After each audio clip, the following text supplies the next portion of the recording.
In this video, you'll learn how to import an existing wallet into your MetaMask account. Open your MetaMask app and make sure you're logged in. Click on the account icon at the top right, then select Add Account. You'll see two import options, private key and secret recovery phrased.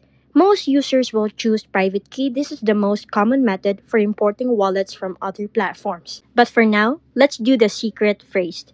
If you're importing from another wallet like Trust Wallet, go to the wallet settings, find seed phrase, and copy it. Never share this with anyone. Then return to MetaMask and paste your seed phrase into the text field. Double check that you've copied the entire phrase. Click Import and MetaMask will add this wallet as a new account. You'll see it appear in your account list with all its transaction history and balance. You can now switch between your original MetaMask account and your imported wallet by clicking the account dropdown. Both wallets are now accessible from the same MetaMask interface, and that's it. You've successfully imported a wallet into MetaMask.